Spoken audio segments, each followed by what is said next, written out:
बीमारी है जिसको बोलते हैं बीपीएच, बेनाइन प्रोस्टेटिक हाइपरप्लेशिया, मतलब नॉन कैंसरस है ये। इस बीमारी में क्या होता है, इसको आप वैसे प्रोस्टेट एनलार्जमेंट भी बोल लीजिए, एनलार्ज्ड प्रोस्टेट बोल लीजिए, बीपीएच बोल लीजिए, एक ही बात है। मतलब प्रोस्टेट का साइज बढ़ता है बहुत तेजी से, और ये नॉन कैंसरस है, कैंसरस नहीं होता ये। इस बात को थोड़ा आप समझ लीजिए बहुत जल्दी। वो प्रोस्टेट कैंसर अलग है, वो लास्ट में होता है, वो बड़ी बड़ी रेयर कंडीशन में होता है, हर किसी को नहीं होता प्रोस्टेट कैंसर। थोड़ा डरना बंद कर दीजिए। अब देखिए, सिंपल सा फंडा है, एक अनार 100 बीमार। 2 बार मेरे साथ रिपीट करिए, एक अनार 100 बीमार, एक अनार 100 बीमार। क्यों मैंने बोला ये? क्योंकि मेरी वीडियो 65 साल के ऊपर ही दिखते हैं, जो मेरे आदरणीय हैं, मुझसे बड़े हैं, उन्हीं से ही हमने कहावत सुनी है। आप लोग ही हमें कहावत बताते हैं, आप लोग ही बीमार पड़ गए, दुख होता है देखकर। एक अनार 100 बीमार। आप समझने की कोशिश कीजिए, क्या कहने की कोशिश करो। अनार यही है एक फ्रूट जिसको खाकर आप लोग प्रोस्टेट ग्लैंड की स्वेलिंग, इन्फ्लामेशन को रिड्यूस कर सकते हैं in natural way, pure natural way, प्राकृतिक तरीके से।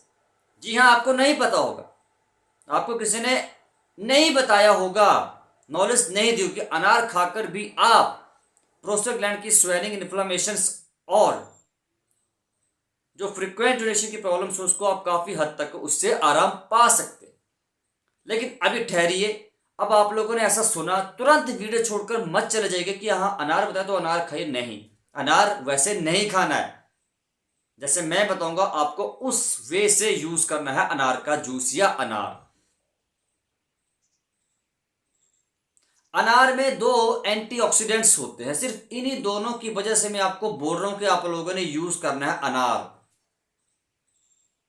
अनार में 2 एंटीऑक्सीडेंट्स होते हैं, नंबर 1 फ्यूनिक एलाजिन, नंबर 2 पॉलीफिनोल्स।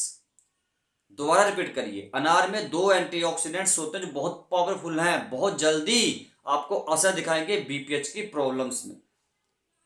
रिपीट करिए मेरे साथ दोबारा, 2 एंटीऑक्सीडेंट्स कौन कौन से? नंबर 1 फ्यूनिक एलाजिन, क्या बोला मैंने? प्यूनिक एलाजिन। और सेकंड नंबर पर कौन सा आता है? पॉलीफिनोल्स। 2 एंटीऑक्सीडेंट्स हैं, इन दोनों का काम क्या होता है पता है आप लोगों को? अनार खाते तो हैं, हफ्ते में 1 दिन खा लिए बस, पर डे यूज करना है अनार का जूस, पर डे। अब आप लोग सोचे, अनार, ये दोनों एंटीऑक्सीडेंट्स काम क्या करेंगे? ऑक्सीडेटिव स्ट्रेस को रिड्यूस करते हैं। मतलब ऑक्सीडेटिव स्ट्रेस कम होगा तो आपके प्रोस्टेट के जो सेल्स हैं वो डैमेज होने से बचेंगे, आपकी प्रोस्टेट कैंसर से प्रोटेक्शन होगी। आप निश्चिंत हो गए कि यार अब हम अनार का जूस पिएंगे, अब हमें इतना तो है कम से कम कि प्रोस्टेट का साइज आगे बढ़ने से रुक तो जाएगा। बस थोड़ा सा खाने पाने में हम थोड़ा और परहेज कर लेंगे, सोने पे सुहागा हो जाएगा। बहुत ही पावरफुल फ्रूट है, सबसे टॉप क्लास, आपकी इम्यूनिटी को बढ़ाएगा, साथ में आपके ब्लड प्रेशर को भी रेगुलेट करता है। ये आपकी आर्टरीज की, धमनियों की, जो दिल में आर्टरीज होती है ना, उनकी डिटॉक्सिफिकेशन भी करता जाता है अनार को, जो बहुत पावरफुल है। कुछ लोगों में प्रोस्टेट की समस्या में क्या होता है, कमजोरी आना शुरू हो जाती है, तो उस कंडीशन में भी ये आपको स्ट्रेंथ है, क्योंकि इसमें हेमोग्लोबिन बहुत ज्यादा आपका बनना शुरू हो जाता है। अनार ऐसे नहीं बोला पुराने समय में कि अनार का जूस पियो, एक अनार 100 भी, और वो सोच समझ के बोला जाता है ये चीजें। खैर आप तो मुझसे बड़े उम्र में, आपको तो पता होगा। अब दूसरे नंबर पर जो फ्रूट आता है, जो फल आता है, दैट इज पपाया, पपीता। पपीता आपके डाइजेशन को अच्छा रखता है, पाचन तंत्र को अच्छा रखता है, बहुत जबरदस्त है, बहुत पावरफुल है पपीता।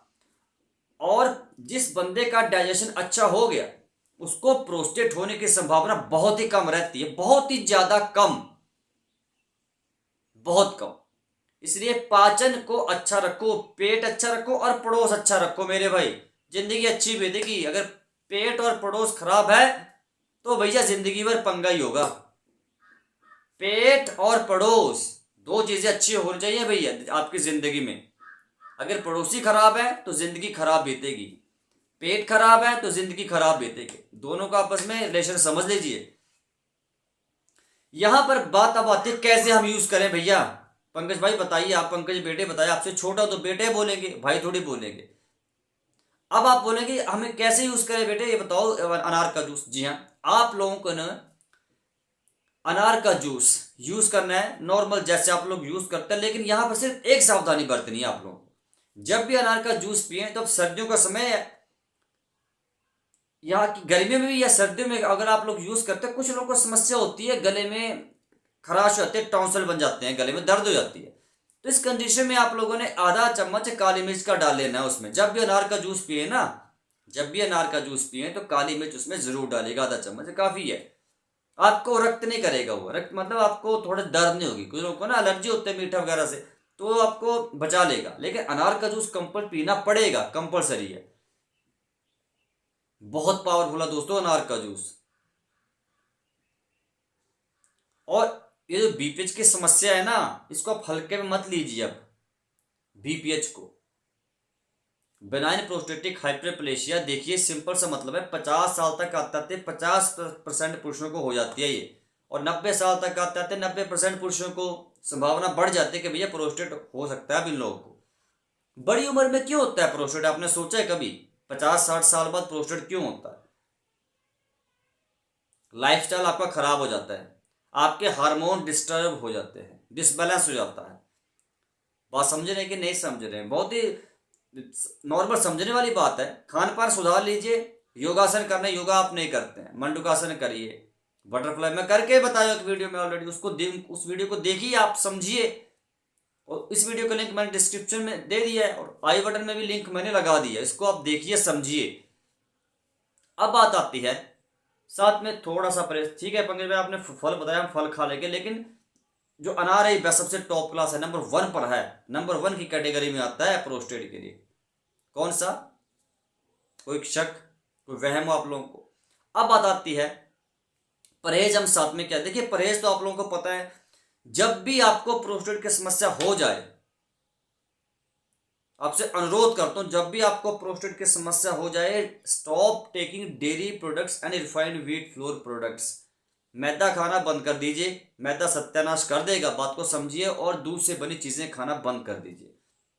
टॉफी, चॉकलेट, नमकीन, बिस्किट्स, पिज्जा, मोमो, बर्गर सारा बंद कर दो मेरे भाई। सिंपल समझना है, आप 3 महीने के लिए घर में रहेंगे, घर में ही घर का बना सिंपल दाल रोटी आप खाएंगे, मिर्च मसाला यूज नहीं करना है। कद्दू के बीज दिन में 1 चम्मच खा लीजिए, आपको जाता क्या कद्दू के बीज में यार? पंपकिन सीड में बताया आप लोगों को, फाइटोस्टेरोल होता है, जिंक होता है, फ्रीक्वेंट यूरिनेशन को कंट्रोल कर देता है। जो बार बार पेशाब आने की समस्या है ना, सबसे बड़ा पंगा है ये प्रोस्टेट के लोगों, रात को में सो ही नहीं पाते हैं, 20-20 बार पेशाब आता है, कहां से सो पाएंगे? कद्दू के बीज खाना शुरू कर दीजिए आज से, अभी से, बहुत पावरफुल सप्लीमेंट है। और बटरफ्लाई योगासन तो सोने पे सुहागा हो जाता है, बहुत सी वीडियो में बताया कि मैं खुद करता हूं, आप लोग क्यों नहीं कर रहे हैं? I am not suffering from benign prostate hyperplasia, क्योंकि मेरी एज भी कम है। बात समझ रहे कि नहीं? कि चलो प्रोस्टेट छोड़ बजे, मुझे कभी ये भी ना कि फ्रीक्वेंट यूरिनेशन की प्रॉब्लम तो आम है ना, वो तो कम उम्र में हो जाती है, ऐसा तो है नहीं कि वो भी 60 साल बाद होती है, ऐसा तो है नहीं।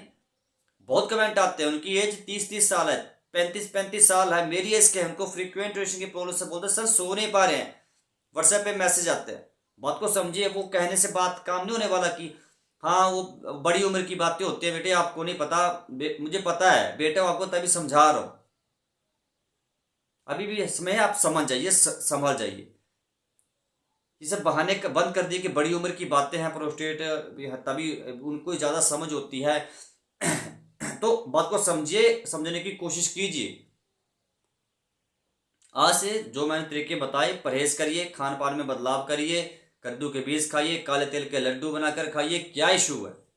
कंचनार गुक्सुआ का काढ़ा बनाकर इस्तेमाल करिए, तुलसी डाल लीजिए बीच में, खाओ ना यार तुलसी का, सॉरी लौकी का जूस पियो खाली पेट, टमाटर खाइए, टमाटर का जूस पीजिए, लाइकोपिन होता है, लाइकोपिन प्रोस्टेट कैंसर से बचाएगा। मेरे भाई बहुत से तरीके आप करते नहीं है। तो ठीक है, आज की वीडियो में इतना है भैया, हरे कृष्णा। वीडियो अच्छे लगे लाइक से चैनल को सब्सक्राइब कर दीजिए।